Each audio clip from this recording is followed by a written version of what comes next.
Hey, this is Ali Badshah. I play V on Bakugan, and you're watching BakuTalk.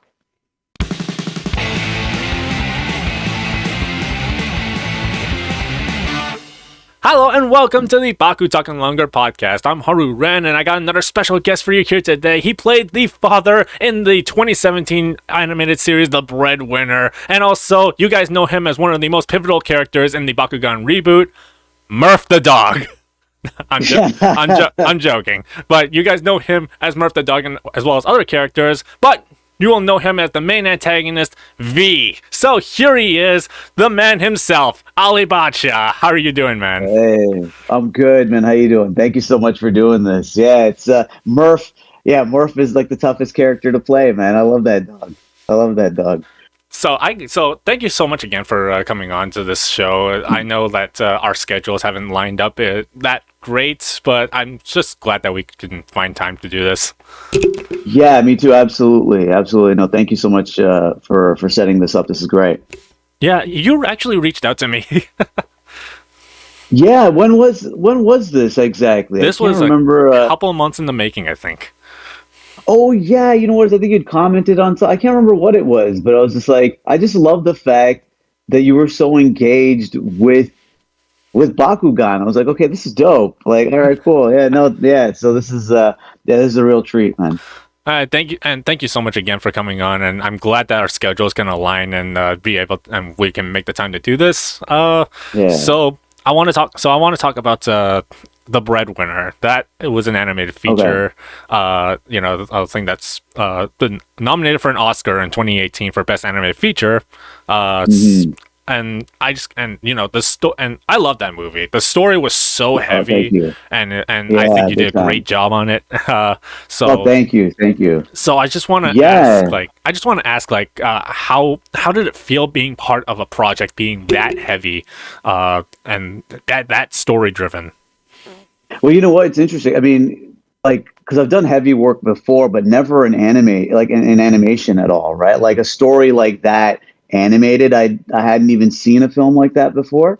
So, it was intense, man. Like I'm not gonna lie, like it was a beautiful experience. Number one, like the entire team was amazing. It was animated by a shop called Cartoon Saloon out of Ireland. And Yes. This director named Nora Twomey, she's just phenomenal.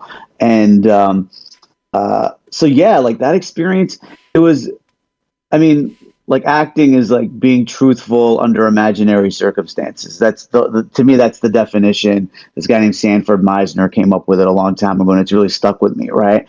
And so when it came to this work, it was like, okay, just really getting to the heart of not only the character, but the whole story and just the real of it, right? So like, regardless of if you're, playing like a heavy, war-torn story in a place like Afghanistan, which is where the Breadwinner is based, right? And like Taliban era Afghanistan, or if you're playing like, something in like, something like Adventure Time or like, you know what I mean? Or like Gravity Falls or something like that, something ridiculous. I think what makes all those sorts of projects like shine and do really well is when the performances are real, like they're grounded in a truth, right? Yes. And so I just did my best to find that, and it just sort of, I mean, it helped that the material, like the story itself and the script was fantastic, and the team was great, and and it was like there was like a bit of pressure too because Angelina Jolie. Like Angie was the producer of the project. She's the one who cast us. Yes. Right. So it's just like, okay, you know what? Like one of like the biggest artists and like celebrities and activists in the world is like, okay, you know what? Like you do this. So you kind of have to come correct on it. So it was like, there was like that little bit of pressure, but I thrive in those sorts of environments. So it was a great experience for sure. That film itself was like pretty controversial because like it really portrayed, as you said, Taliban-controlled Afghanistan, and I'm pretty sure that would weigh really heavily on people who have experienced that. Yeah, it was. I mean, because like I'm sure it triggered a lot of people who've gone through, be it from Afghanistan or from different places in the world, who've had to deal with, tyranny and that sort of thing. And so it was, I mean, like we didn't encounter so much controversy as much as it was um, people being moved and or shocked by it, especially because it's animated. Most people didn't really know the story, and when they came across it, it was like, okay, well, yeah, this is really intense, Yeah.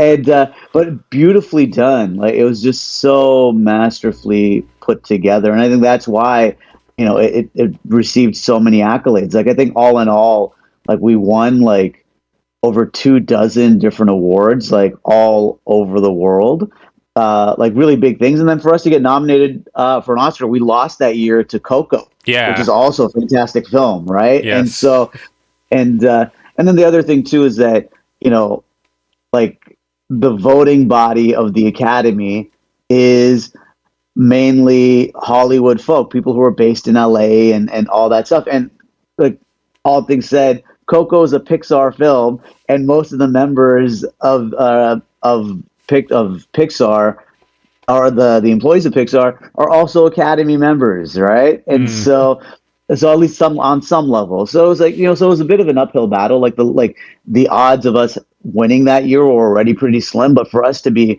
acknowledged and recognized for the work was incredible. Yeah, and so shout outs to like Aircraft Pictures who put the whole thing together, which is a Canadian shop, in conjunction with Cartoon Saloon and Angelina Jolie and all of that. So yeah, it was a really really wonderful experience. How did you go from that to all of a sudden having a role in a character like V in Bakugan? Did you find similar stories, like similar connections to the stories, or did you find that it was heavy, but like not so much as the Breadwinner, but still because it was an anime and it's for kids, it still kind of resonated, right? Yeah, for sure. I mean, for me, it's like every like there's a common thread through every character and every person ever. Like we all are kind of driven by the same motivations, right? Subconsciously, we're all driven by the same things, right? And but every character is unique. So I really just approached V and just again, like just looking to find the truth of this guy, right? Like what he's been through.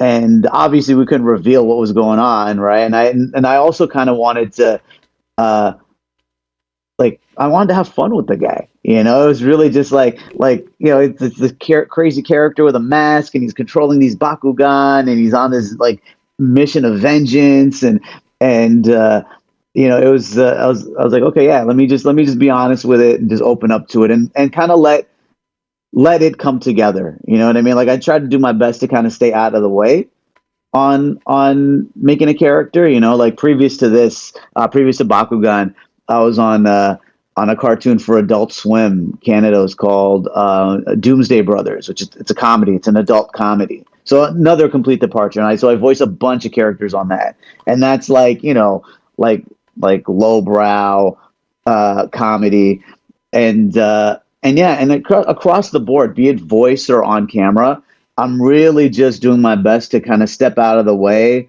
and just study what this character's about and let that sort of bubble up and give me what it gives me and then kind of run with it. So with V, it was just like I saw like this dual personality kind of thing in there, and I was like, oh, okay, let me have some fun with this. And then when I saw the visuals, I'm like, okay, this is a wrap. Like I'm gonna make sure that he's like, like for me, the inspiration was I wanted to take a bit of like Joker from like the Batman animated series, right? So Joker combined with Jigsaw from Saw, like the Saw films. I love right? Tobin Like, Bell.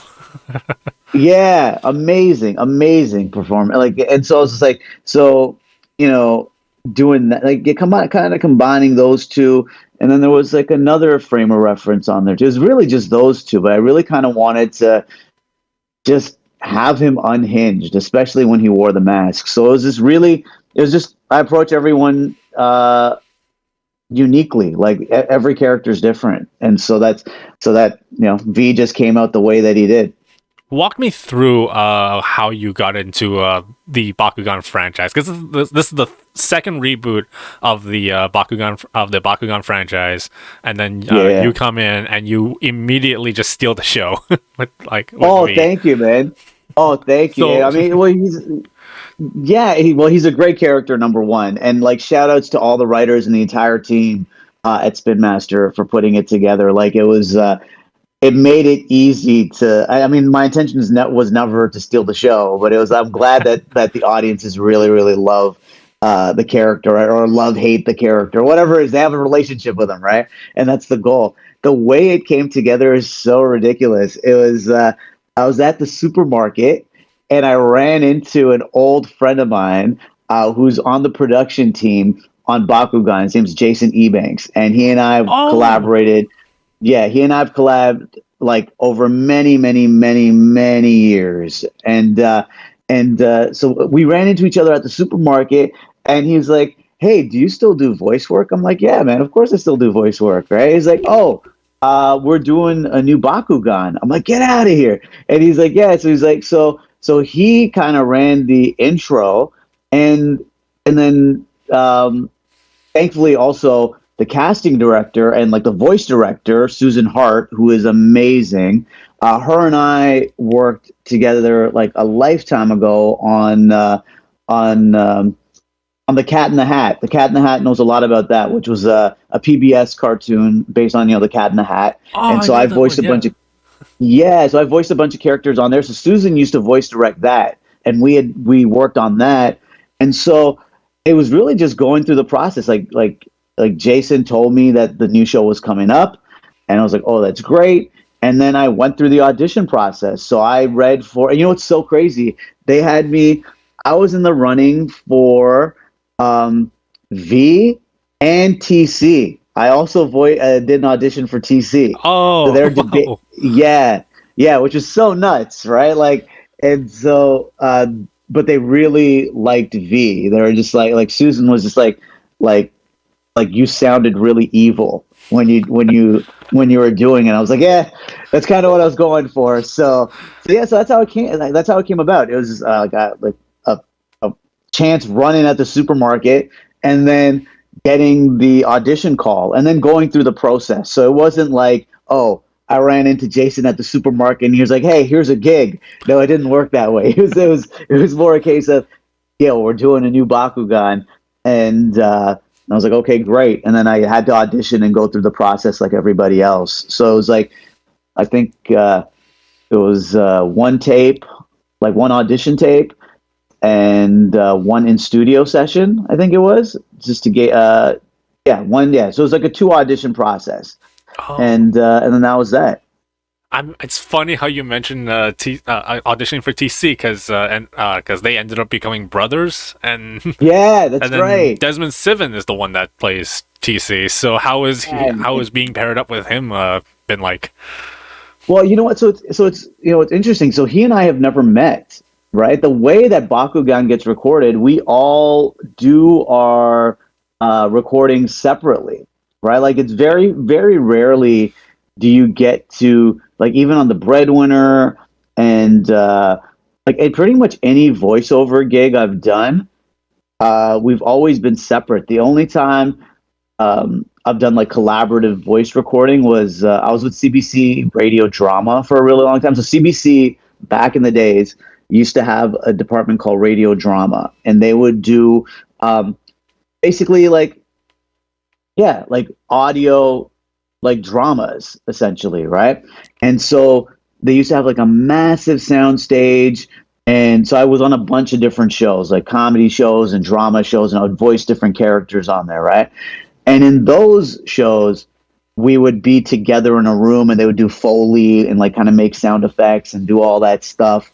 But yeah, you know what, like, haven't worked with any of the other cast members, with the exception of Rainbow Sun Franks, who plays Hammerhead.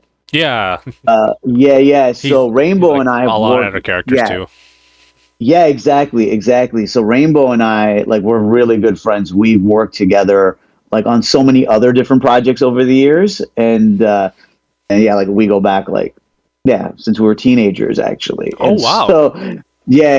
Even me and Jay, it's pretty like we're all Toronto based, right? So it's a really small scene, especially if you're like, you know, an artist who's a visible minority and you're like in like the hip hop scene or like whatever it is, like it's a really small community.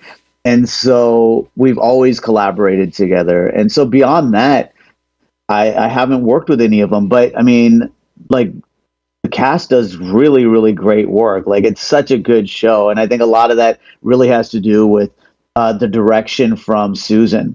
Like Susan Hart, the voice director, is just she really pulls out the best of us. She's really great. A lot of people I've talked to on this show, they've given so much praise to Susan, and it really fantastic. shows that she really knows how to connect and all that. I remember Kyle Derrick, he once told me, Kyle's great. I remember he once told me that because Desmond was like really new to voice work, he's not comfortable like in the environment that he was put in, you know, like the booth and all that. So Susan actually made accommodations for him to like make sure he's comfortable with with working the show. And it paid off because TC's a great character, like so good. I'd say TC has really grown on me. Like, I was a little iffy on him when he first appeared. I didn't like. I think it's because his voice like took me by surprise. It wasn't really what I pictured when I first saw him, like his design. Yeah, but eventually he sounds a little younger than he looks. Yeah, a little bit. Yeah, I see what you're saying. Yeah, but you know what though? I think the contrast of, especially the contrast of him with V, like when they kind of have, and I think that was kind of the point. I think they kind of wanted to have like a real juxtaposition, a real contrast between those voices, right? Yeah, and so I think that's what really worked. Call. I think that's what really worked. That I can hear both V and T when they're battling in the cave, right? And I can hear both TC and V talk to each other, and I see the differences between them. And it's really conflicting. So I'm like, oh, okay, yeah, no wonder this actually works. yeah, totally.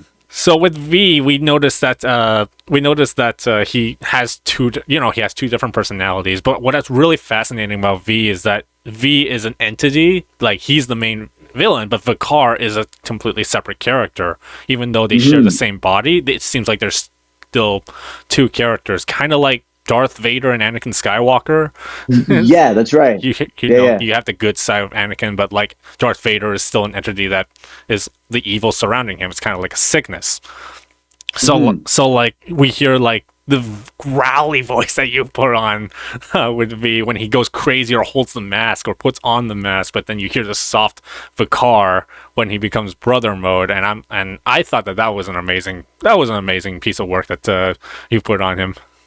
Oh, thank you, man. Yeah, it was like, because like I needed to soften the guy up, right? And I really took it at like, yeah, you know what? Like the Darth and Anakin reference is pretty spot on because that's sort of what inspired it, right? In the sense of like, I mean, even with Vader when he puts on, you know, his mask, like the way he talks and how like the intonation of everything he's saying and just the rhythm, everything changes. It's not just the fact that he's got this breathing apparatus thing and the sound is different, but just in the way he moves, right? Like something happens to him when he puts on that mask. And so similarly with V, I was like, you know what? Like I want Vakar to be like this tortured soul and just really like hurt bad. And he just wants, you know, he's misguided. He wants to reunite with his brother and he's taken things like to the extreme. And then he unlocks this menace on himself, right? In terms of V. That's really a coincidence. V and Vader.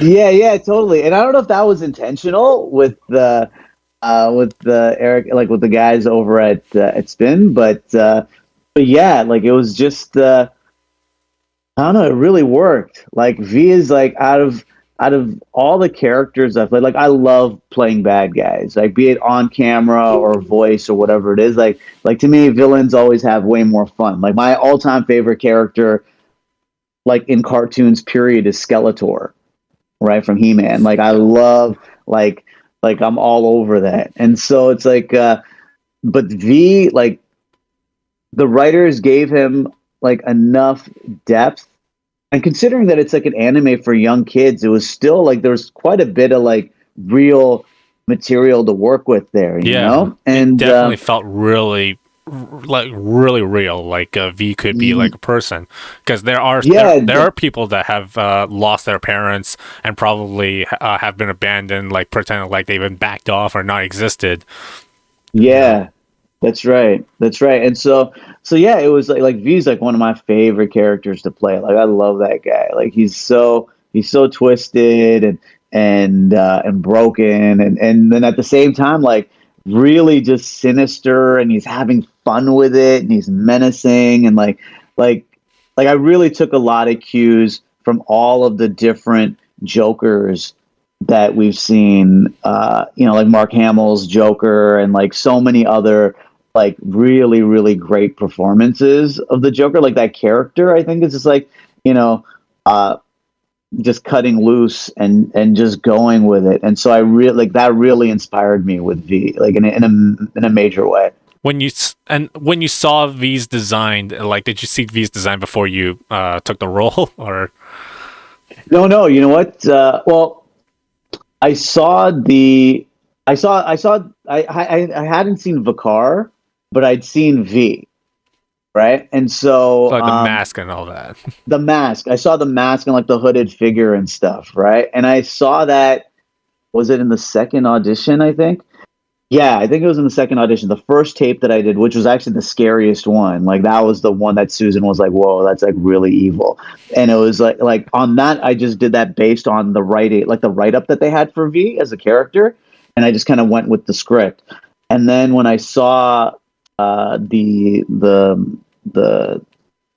visuals for V, I was like, "Oh, okay." So he's kind of, you know, because he's lean, and you know he's got this mask and this hoodie, like this cape and this hoodie on. So, and I have no idea what the action sequences are going to be like in the series. So I'm picturing him like, you know, just being really agile and having like a real like bounce or like a real spring to him, right? And so then that sort of colored it a bit more. But I hadn't seen Vakar till till I booked the gig. And I was like, "Oh, great!" I'm like, he actually even kind of looks like me with the white and the gray, like the salt and pepper hair. I'm like, "This is awesome!" Like, yeah, this is so great. You rarely get to voice a cartoon character that kind of looks like you. I'm like, "Okay, this is awesome." I would probably be shocked if I all of a sudden saw myself in Bakugan, but I'm not the one voicing it. Like, it's probably just some random kid that's like on the streets. And I'd probably be like, "Huh, that kind of looks like me." Yeah, like, but why didn't they why didn't they call me to voice him? But how did you how was your voice actually when you were forced to put on like the very string? You're like, "I'm not gonna let you take away my brother." Like it's like really growly. How was your voice condition, like for your vocal cords after each of those sessions? Was it like exhausted? So yeah, oh yeah, no, it's definitely demanding. It's definitely a demanding role for sure, right? Like just to get into that space, and yeah, like a lot of warm up before. Well, not warm up. I don't do like the, you know, like the me blah blah blah whatever. I don't do any of that stuff. Right? Like I just yeah, I but what I will do though is like, you know, make sure I'm hydrated. I'll make sure that I got like a tea or something like that, and then really it's just, man, I just cut loose. Like I just kind of just go with the flow of it and just let whatever come up, you know? And then the other thing too, like an important note is that V's voice is slightly like, obviously in post, they did like a little something to it, right? So like all of that, like all of the like the modulations and stuff, like I'm not naturally doing all of that. There's some of that I'm doing, but all of it is not, it's not, like they did a bit in post. They definitely did a touch of it in post. Yeah, right. It definitely does sound like that. I can't imagine they gave you some device or something to like stalk into the microphone. No, it was just straight. But you know what? The funny thing, I did have a device for one of the other characters, not a digital device, but so I also voiced King on in Bakugan. King's like the yes. lion Bakugan, right? Yeah. And so to get the roar properly, because I was like, how do I do a lion roar? Because it's a tough sound to do naturally, right?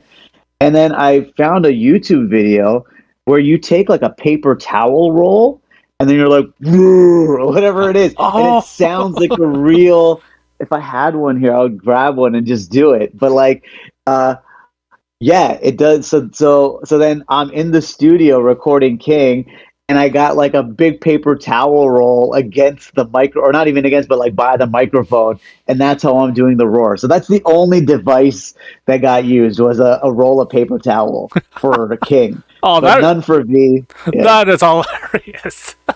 Yeah. So it's like, and then it was like we nailed down like the roar. So I was like, okay, well, I can't use this paper towel roll anymore. I just got to keep it aside so that when I record King, it's like the same amount of toilet, like the same amount of paper towel on there. So like the sound isn't different. And it was really interesting. It was a fun thing that we discovered. And then, and yeah, just kind of used in the show.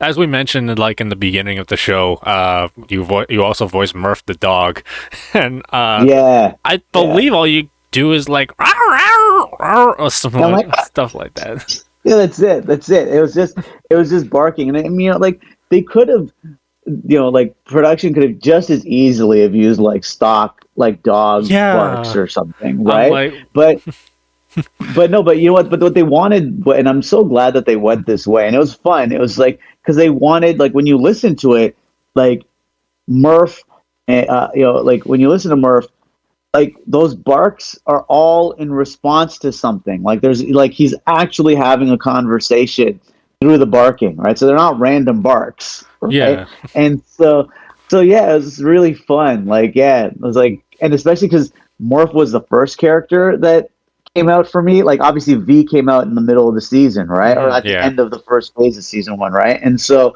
just to kind of like come in and do like play a dog that only barks, like there's no other dialogue. I was like, yeah, that's funny, especially and could like in comparison to my other work, as an actor. Like there's like I play like all sorts of like deep heavy things, and then now I'm playing a barking Shiba Inu dog. I'm like, this is great.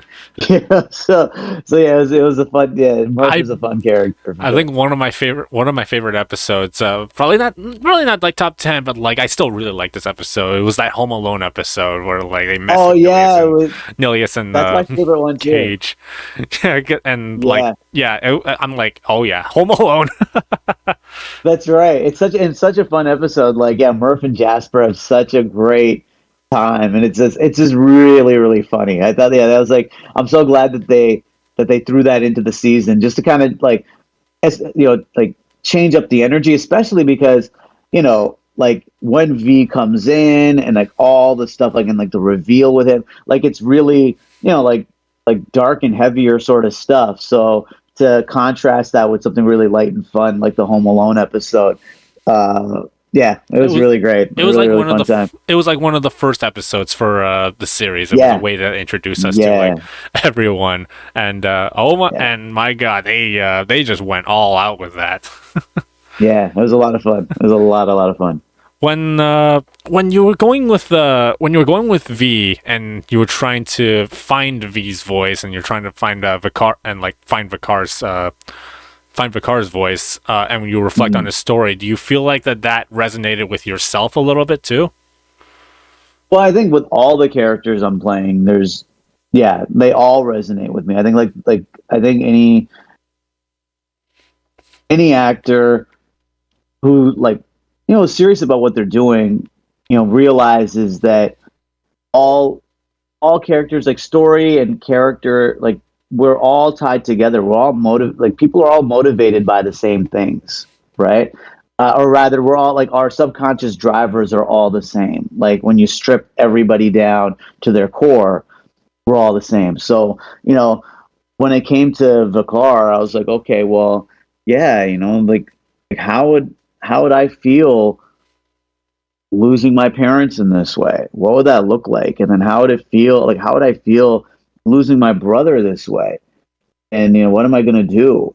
And so definitely checking in with that. So it like my own feelings 100% informed where V and Vakar like were coming from for sure. So there was a lot to that for like yeah I yeah and I'd say for every character, like even in the Breadwinner, like the father in the Breadwinner, he loves his kids, and I love my kids, and so it's like you draw on different things from your own life to inform it, but ultimately that character is unique, and they're like I'm of the belief that the character tells you what they're all about, not me telling the character what they're all about.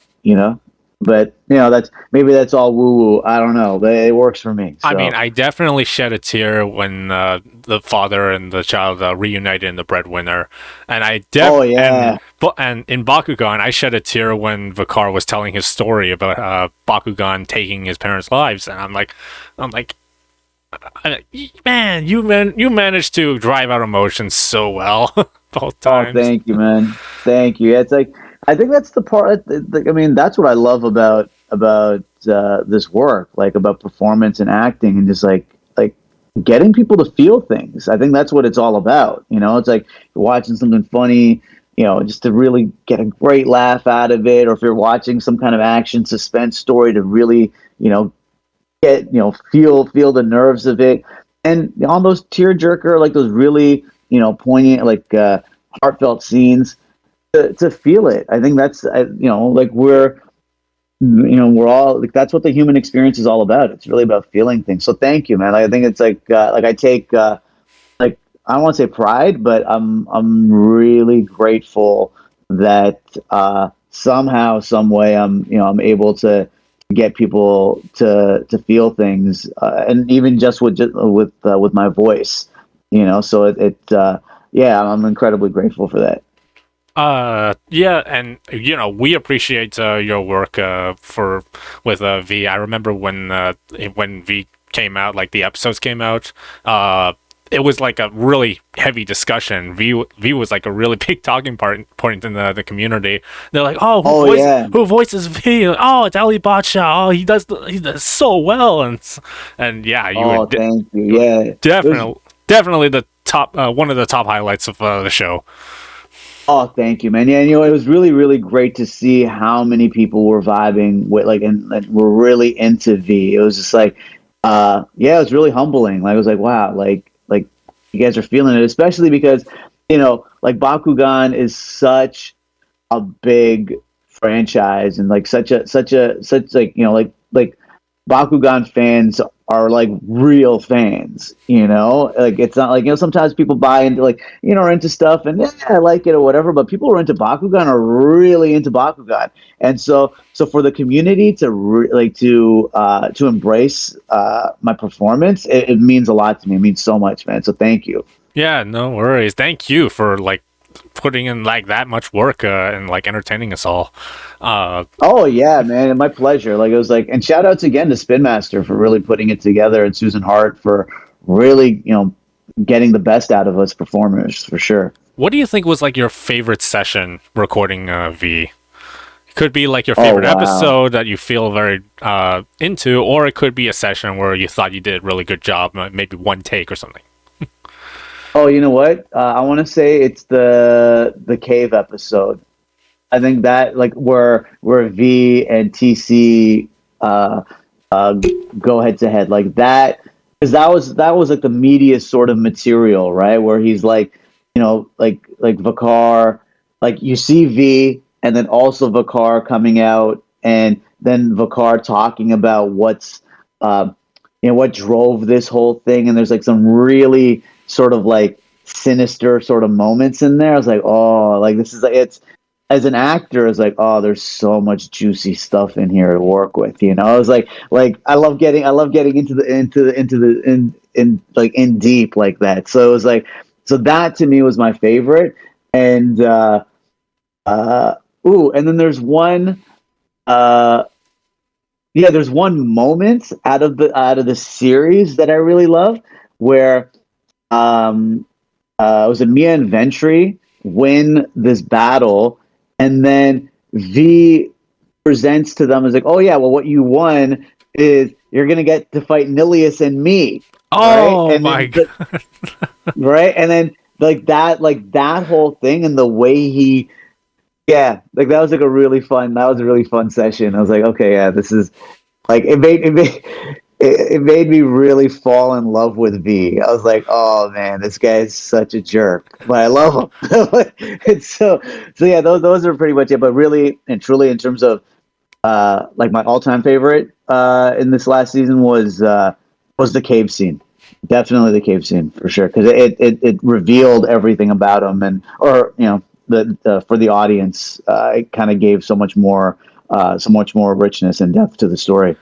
That was the cave scene that was, he was talking about his backstory, right? Or was it the Yeah, one where that's he was right. fighting TC? Yeah, exactly. Yeah, the backstory piece. Yeah, that's right.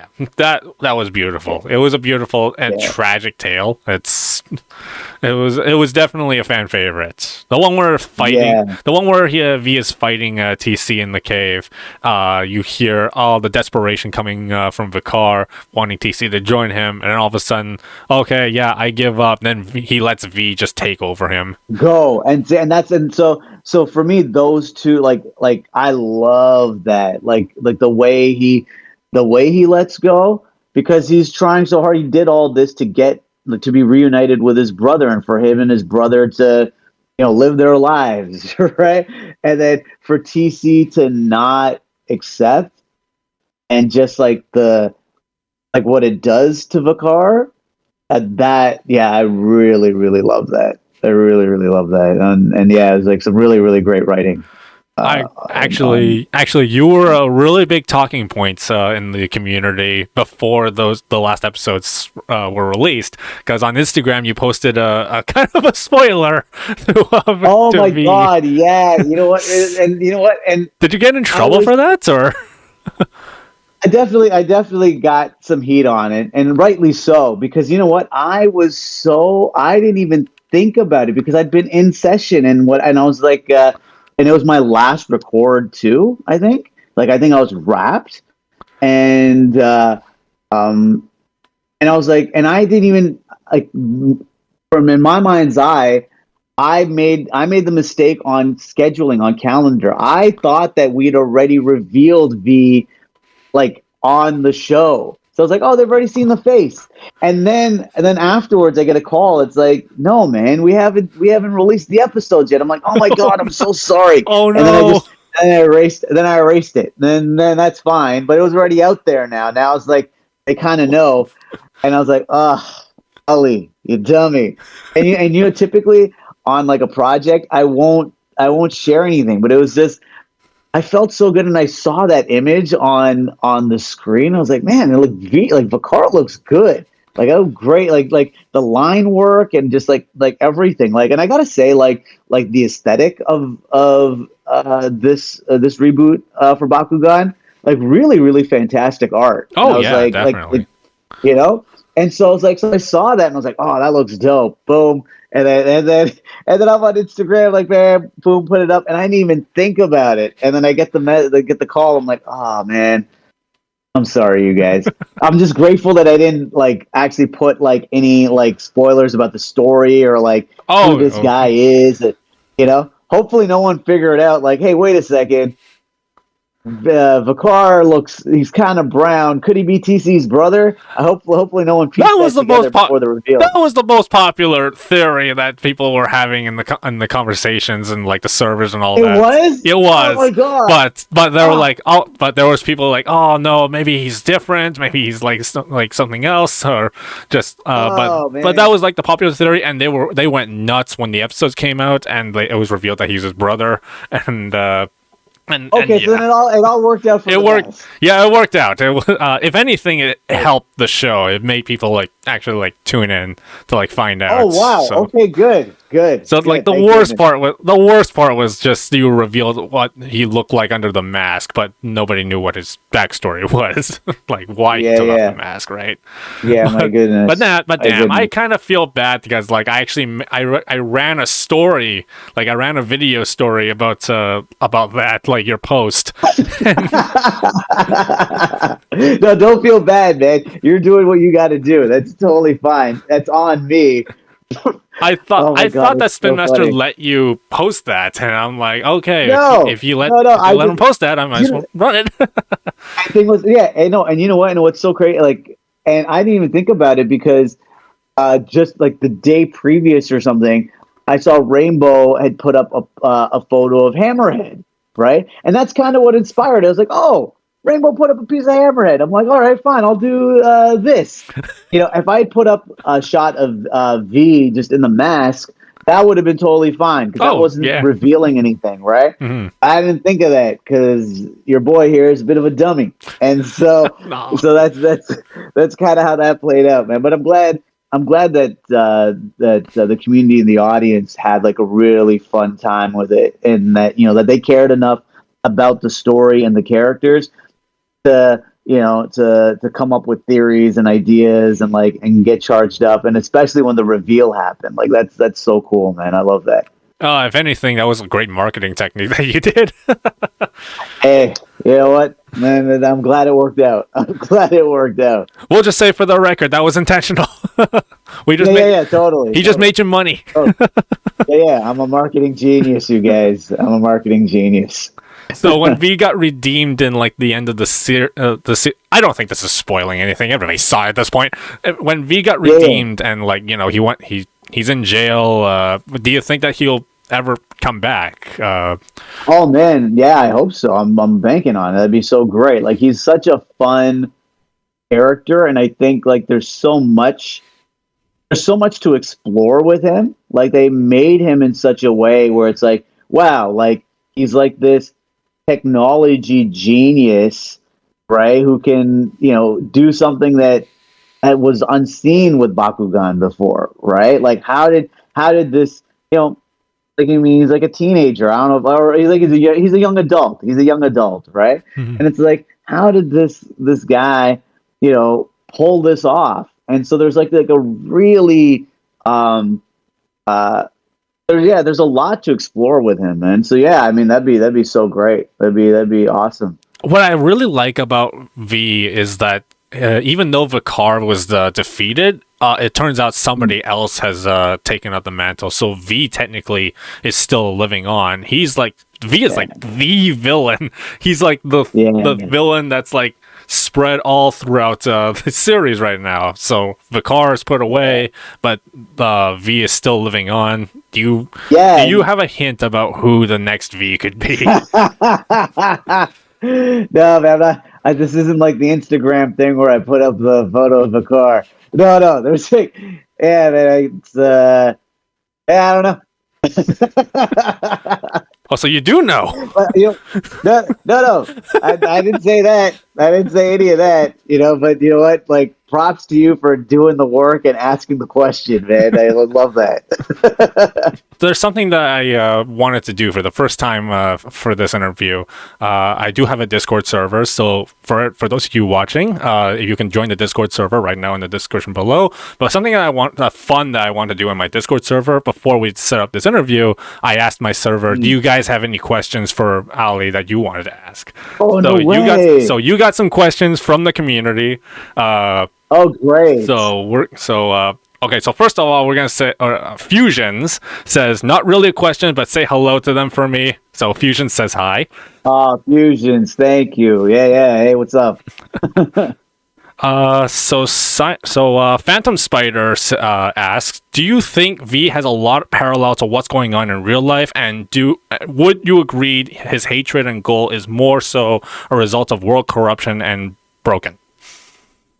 Oh, yeah, it's a great question. 100%. I think there's a lot of parallels there. I think the writers did a really good job of kind of focusing on that because, the corporation that that their parents worked for, as soon as they were gone, like as soon as their parents passed away, I was like, okay, bye-bye. Like there's no no one cares about anything. And you look at how the world is running right now. Corporate greed is just destroying everything, and people are expendable, and no one cares about anybody. And so there's like, I think there's a lot of like big themes like that in the show that get explored. And so for sure, I think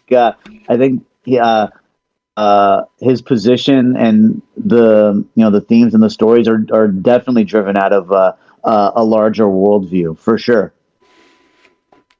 That's a great answer. So Signer Dragon 123 asks, with the mask now in possession of someone other than Vakar, will there be a brand new face wearing it? If not, or not, who do you think is the most likeliest candidate to be wearing it now? This might just be a speculation. This might just be a speculation answer. But what do you? What do you think?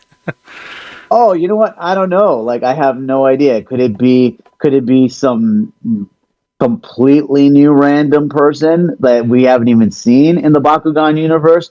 Could it be that Vakar somehow breaks out and then gets the mask back?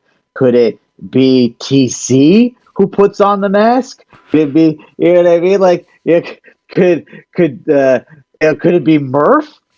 Could Murph put on this mask? I don't know. I honestly, it's like it could go any which way. But I love how there's this big question. It could go anywhere, and V is like this, this entity, like this.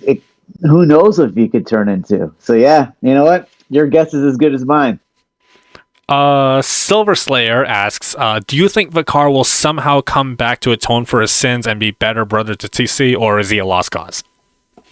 You know what? I would like to believe that he's able to redeem himself. And in fact, I think there's one scene when the mask is like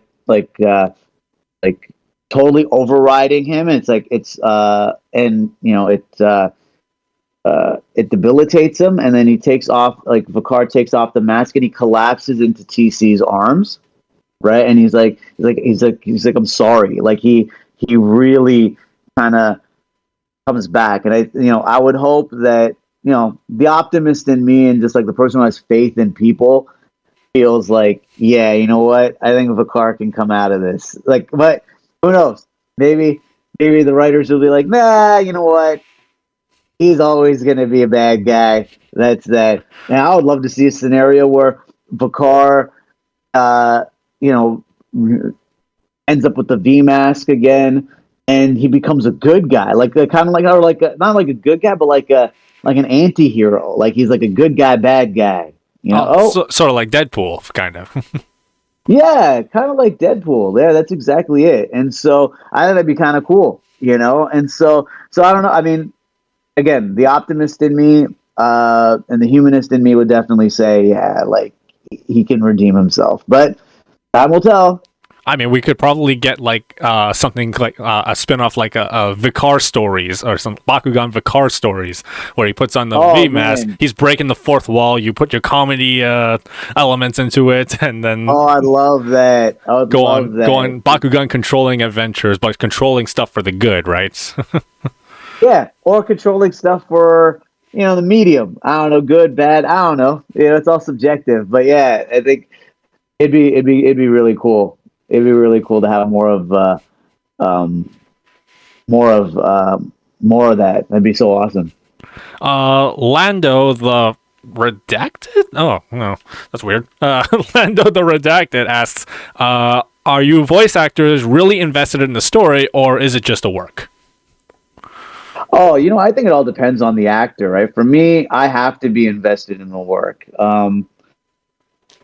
If I don't do that, like I can't do my job if I'm not invested in the character personally. Like I gotta figure out what makes them work, and like what keeps them going or whatever it is. Even if it's like the most innocuous kind of character, if it's like like a comedy character, like whatever, anything. It's got. I know I personally need to be invested, and I would say that most, like the actors that I've worked with, would say the same thing, and mean it. And so, yeah, but then you've also got people who just call it in. They've got like a state, like They've got like a stable of voices that they do, and they've got all sorts of stuff that they can just pull out. But yeah, the ones who like those of us who've been doing this for a while and love doing it, yeah, we pour like we do it for more than just the paycheck. Let's just put it that way. Because the voices, when you do it, it could mean something to someone, right? So Yeah, totally. It's like, and and the fact that like these writers have taken all this time and energy to put these stories together, and then you've got like a whole team of animators that are putting these things together, right? Like it's like honoring like their work as well. Like they're not like a character designer is not just calling it in. Like they're taking the time out to draw and conceptualize and draw these characters and bring them to life, just like how the writers are bringing their whole like stories to life. And so I think uh yeah, as an actor you definitely have that responsibility to honor what they're doing as well. So we don't even really have the luxury of calling it in, at least from my position. I mean, like I can't speak for everybody else, but like that's how I feel about it. I really feel like that it's a really team effort to like make something, right? So you have the designers, you have the writers, and then you also have the voice actors who bring that to life. So if one is not doing if one's not putting in the dedication, then it's all going to mess up. It's all going to crumble down. That's right. It's definitely a team sport for sure. And and not only just the creatives, like you've got the rest of production and like the business side. Like there's a lot of people involved in making something like Bakugan happen. So yeah, it's most definitely a team effort for sure. So Jeffrin Anasan. I can't say these names. I'm sorry. Jeffrin and Nancy asks. Okay, Jeffrey and Nancy. Okay, Jeffrey and Nancy. Okay. So he asks, or she. I actually want to ask how his journey as a VA went, and if he would advise anything to future voice actors. Not to mention how he gets along with the other members IRL. Okay, yeah. So I mean, the journey for me was unique in the sense that I was always doing film, TV, like on camera stuff, and I mentioned earlier in the interview, like a long time ago. This is like what? Now we're in 2024, so like 15 years ago, let's just say, right? CBC used to have this unit called CBC Radio Drama, where they would do these fictional shows just based solely on audio, right? Like a precursor to podcast, let's just say, right? But like dramatized series. So you've got like full sound design and everything that's audio only, right? So that was my first taste of doing voice work, right? Was ending up in that ecosystem, right? So there's a show called Afghanida, which was about the Canadian soldiers in Afghanistan, and it was a drama. It was a war drama, and it ran like we're talking about like hundreds of episodes, right? Or maybe not hundreds, but definitely over 100 episodes, right? It was like a lot. It was a lot, right? And yeah, and so on that show, I would always play like either like an Afghan translator or a Taliban warlord or like some young Afghan. Like I got killed on that show at least a dozen times. You know what I mean? Like different characters or whatever it was, right? And then there's a comedy show called Monsoon House and a few other things. And so my entry point into voice was unique because I came in through radio drama, right? And then animation, it was just like you audition, you build relationships with casting directors and producers, and they like your work or they don't, and then the Breadwinner came around, right? And then I auditioned for the Breadwinner like everybody else did, and I got the gig, and so I mean, so that's been my and then from there it's just kind of progressed in like different shows and all that sort of stuff. But yeah, I mean, in terms of the journey of doing VA, like as a VA,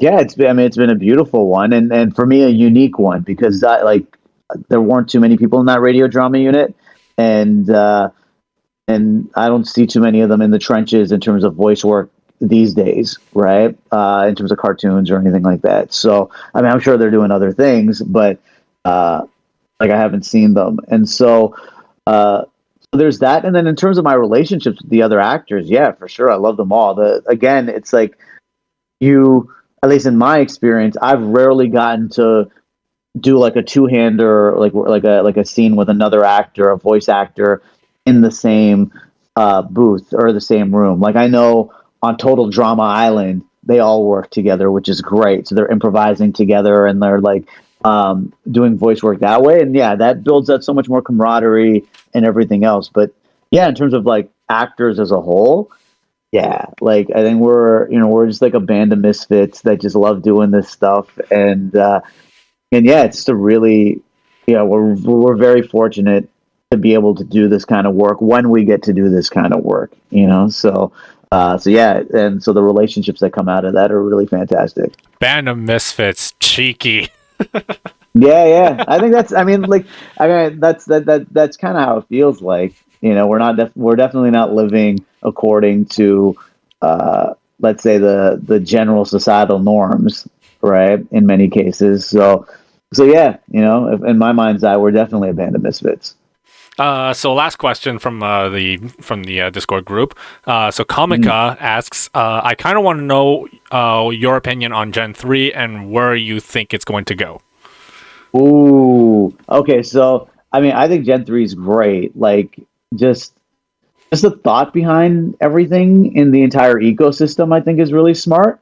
As far as where it's going, that I don't know. I don't got. I think that's above my pay grade. They haven't told me much of anything on that. So, uh, but yeah, Bakugan is like, I do know that Bakugan is, you know, like a high value, cherished IP and franchise for Spin Master, you know, like, and just because the community loves it, you know, and so yeah, I'm looking forward to whatever comes up. So I'm in the same boat as you guys. I'm looking forward to seeing what happens.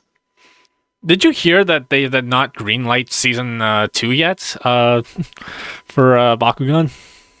Yeah, no, I mean, yeah, I haven't heard anything like that. I haven't, you know, it's interesting. What's really interesting is that in, you know, Canadian film and TV, and even just, I mean, in North America as a whole, like you won't get like green light notices come like whenever they come. Like I remember one time I was on a show. I'm not going to name which one, but we didn't get a green light till it seemed like till like the 11th hour. So I don't know, man. I honestly have no idea. I don't even put any weight on it anymore. It's like, yeah, you'll get like you get the call when you get the call. You know Uh, what I'm saying? So that's essentially it. yeah, this again, thank you so much for coming on to the show. It's been like Oh my it's goodness, been man, my such an pleasure. honor, especially coming from an actor who's an Oscar nominated picture. Oh man, my pleasure, man. Thank you, man. Oh, the honor is mine, man. Like you guys, like you love, like the amount of work that you put in on this is admirable, man. And like, Oh, thank and you you. know, in the community, yeah, man, you're welcome. And like, and the whole community, like the fact that you guys love the show as much as you do, and like the stories and the characters and stuff. It like for me as a performer, it means a whole lot, man. So thank you so much. Yeah, and thank you again for taking the time to do this. I'm really glad that we got our schedules aligned and Yeah, me we're too. able to meet up. So I want to end every interview with the topic of gratitude. Okay. Are you able to name 3 things right now that you are grateful for? Oh my goodness, yeah, absolutely. My health, my relationships, my family, and my loved ones, and the prosperity in my life. You know, those are all incredible blessings. Like, there's no, you know, they've got nothing to do with me. They just came my way. You know, and so I'm incredibly fortunate and grateful for all of that. Those are amazing things to be grateful for. Yeah, yeah, definitely, definitely. You know, especially looking at how. I mean, just looking at the state of the world, you know, and I think it's like it's. I'm so glad that you even framed it in that way, and to cap this off. Like gratitude is most definitely the attitude. If you don't got it, the rap. Yeah, I think we all kind of fall into a trap. Where we think we're doing that, we can do this all on our own, or that it's all about us. No, man, it's like there's a grand design here, and we're all kind of being helped with it. You need the support pillars. Otherwise, the building won't hold up. 100%. 100%. That's exactly it. Every morning when I wake up, I brush my teeth, and I have breakfast. Before I go to work, I always think in my head, 3 things I'm grateful for. So amazing. That's exactly it. That's why I always want to end every conversation I have with people. What are you grateful for? And put out something positive. Yeah, man, that's great, brother. Thank you so much, man. That's really, really awesome. Yeah, and thank you again so much for coming on to the show. Where can they find you on social media, YouTube, anywhere? Yeah. So my handle across the board is Good Badshah. So GoodBadshah. On all the major platforms, be it Instagram or TikTok. Although on TikTok it's good.badshah. But because someone took Good Badge. I think I actually took Good Badshah on TikTok, and then I lost the account, or I can't figure out how to log in, and now when I try to change my name to that, I can't do it anymore. So, but yeah, no, that's across the board. Yeah, you can just find me on socials, on all the socials. All right. Thank you so much again for coming on. And support BakuTalk by pressing the thumbs up and give us a subscribe for more awesome Bakugan content. I've been Haru Ren. This has been Ali Badshah. And thank God for Rapid Fire. Ventry is based. Yeah.